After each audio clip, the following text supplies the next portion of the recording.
What is going on, everybody? Welcome back to Guitar Control. Acoustics in hand. By popular demand, a lot of you guys wanted more acoustic videos, so here we are.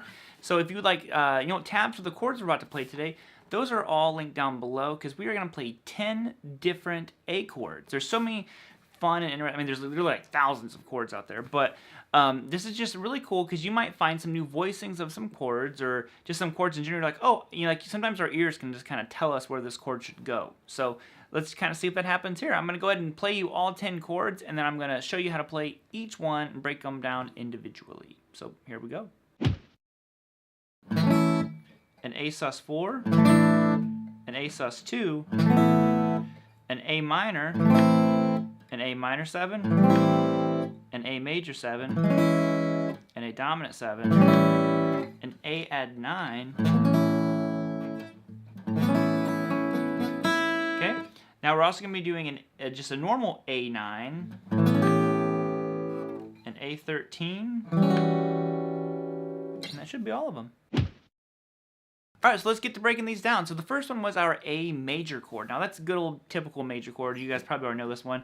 It's simply holding down 2nd fret on the D, G, and B. Some people stack their fingers like this. Honestly, I tend to bar my fingers because my fingers just kind of don't all fit in the fret. But you can do that with this one. And that's your A major. Now the next one I went to was our A sus4 chord. All I did was I simply slid my ring finger up, and what that does is that changes that major third to a 4th, and that turns it into our A sus4 chord. Really cool. I love suspended chords. It sounds so nice. Okay. Now to turn this into the A sus2 chord, the 3rd chord that we did, all you have to do is pick up your ring finger, and it changes that, what was the 4th, and then was the 3rd. Now it changes it to a 2nd, or 9th, whatever you want to call it, and it makes it an A sus2 chord now. So already there's 3 really useful chords.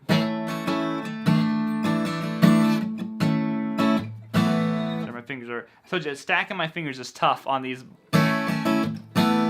lower frets. Now the next one I went to was an A minor chord. And you'll notice that a lot of these have to do with moving that 3rd around. So now we're going to turn that B string note into a minor 3rd. So you have your A string open, 2nd fret on the D with your middle finger, 2nd fret on the G with your ring finger, and then 1st fret on the B gives you an A minor chord. You can strum that one from the A string down. Lots of good, so many songs have been written out of that. So that was our A minor. Now, if you just simply lift up your ring finger, it turns it into an A minor 7. So we added a G note, which out of the key of A, G is your minor 7. So we have an A minor 7 chord now. Okay, another really nice, common sounding one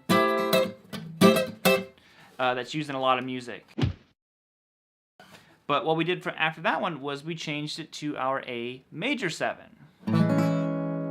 So what we're doing here is it's open A string, 2nd fret on the D, 1st fret on the G, 2nd fret on the B, and open high string. There's your A major 7. There's so many ways you can kind of mix that into your playing. It's a real cool way to kind of end a phrase.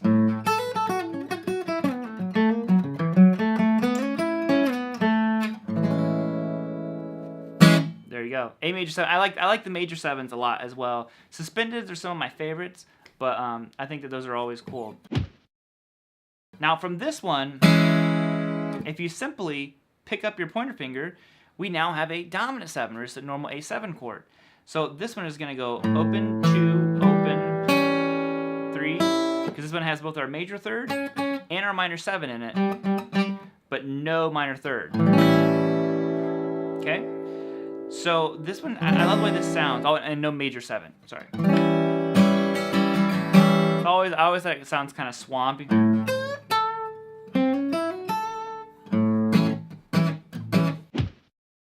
Now, after that dominant 7, what we did was we went to an A add 9 chord.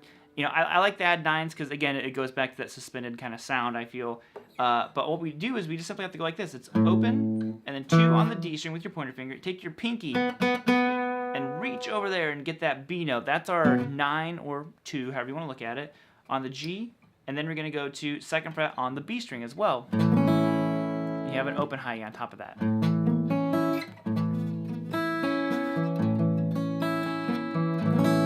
Okay, so that is our add 9 chord. So like I said, you have a lot of different textures and varieties, and I recommend taking one of these and just see if you can kind of come up with something out of it, you know, even just like picking that one up.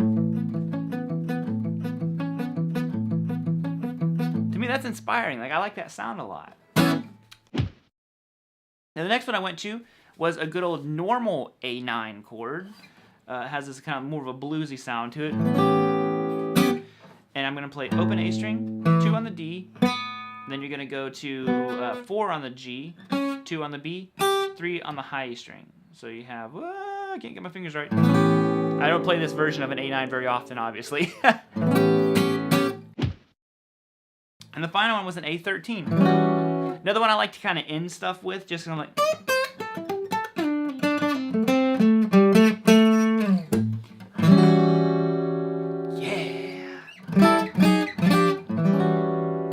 And all I'm doing there is it's open A string, 2nd fret on the D, open G, 2nd fret on the B, and 2nd fret on the high string.